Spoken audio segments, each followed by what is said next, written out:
Tentang cinta mempersembahkan 6 cara memperbaiki komunikasi yang memburuk dengan pasangan. Memburuknya komunikasi dalam hubungan biasanya dimulai dari masalah kecil. Namun, jika kamu membiarkan hal kecil itu menumpuk dalam hati dan tidak ada penyelesaian, ini akan menjadi sesuatu yang dapat membuat hubunganmu diambang kehancuran. Masalah komunikasi memang tak bisa dianggap sepele, karena itu membantu pasangan saling mengerti satu sama lain. Lebih dari itu, hal ini akan membantu memperkuat hubungan seseorang. Komunikasi memburuk yang berlanjut bisa membuatmu dan pasanganmu berpisah. Mungkin ini terdengar ekstrim, tetapi permasalahan ini memang memicu konflik yang merusak hubungan. Ketika kamu dalam situasi ini, keraguan dan rasa tidak aman mulai muncul dalam hati. Untuk apa sebuah hubungan kalau kamu nggak bisa bicara bebas dan nyaman dengan pasangan? Jika kamu ingin memperbaiki masalah komunikasi ini dengannya, berikut tentang cinta akan membahas 6 cara memperbaiki komunikasi yang memburuk dengan pasangan, dikutip dari laman Maxim Online. Yuk, simak. 1. Mulai membiasakan berkomunikasi secara aktif. Untuk mempertahankan kebiasaan komunikasi tidak perlu hal-hal yang besar atau harus bertemu setiap hari.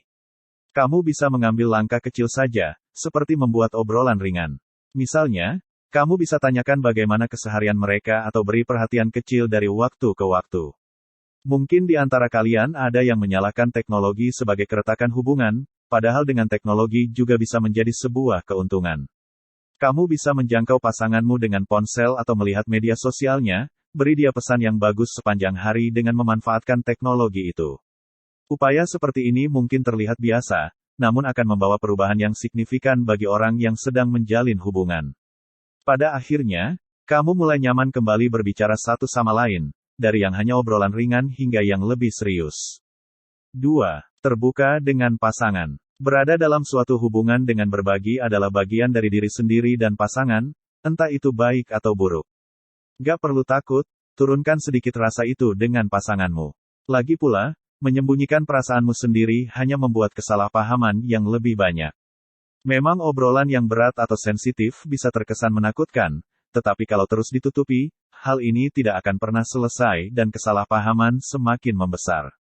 Kalau mau komunikasi ini menjadi efektif, cobalah lebih terbuka dengan dia.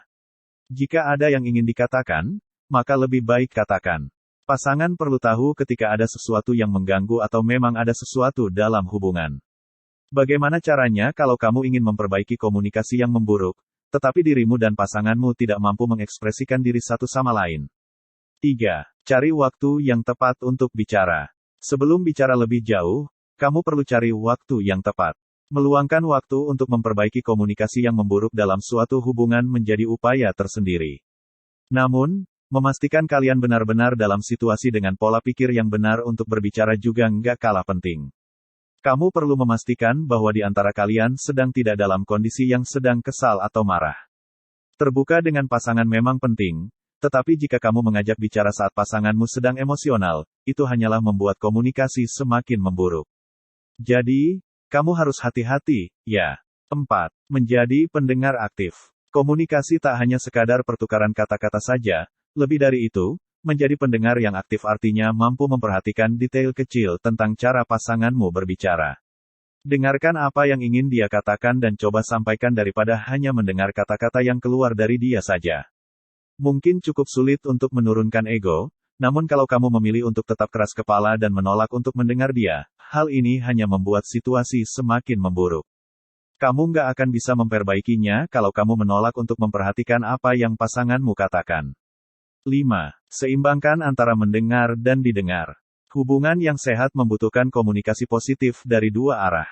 Maksudnya adalah kamu harus bisa seimbangkan antara mendengar pasanganmu dan menyampaikan perkataanmu, menjadi pendengar yang aktif, serta memastikan kamu didengar adalah dua hal yang sangat penting.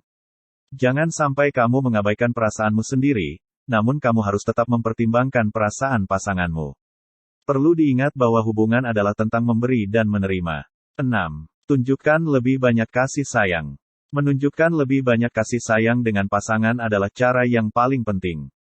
Pasalnya, ini cara terbaik yang bisa kamu lakukan saat mengekspresikan perasaanmu dan dia akan merasa lebih dicintai dan dihargai. Dengan begitu, kamu akan merasa lebih nyaman dan membantu pasanganmu bisa lebih terbuka dengan hal yang lebih mendalam sekalipun. Kasih sayang perlu kamu tunjukkan terlepas dari kesempatan apapun. Jadi, biasakan untuk memberinya kasih sayang agar ia tahu betapa kamu mencintainya. Ini tidak hanya sekadar memperbaiki komunikasi yang memburuk, namun juga secara keseluruhan hubunganmu. Menyelesaikan masalah komunikasi dalam hubungan membutuhkan kerjasama dan dedikasi dari kedua belah pihak agar hubungan lebih sehat dan langgeng. Semoga cara-cara ini bermanfaat untukmu, ya. Good luck bro. Semangat.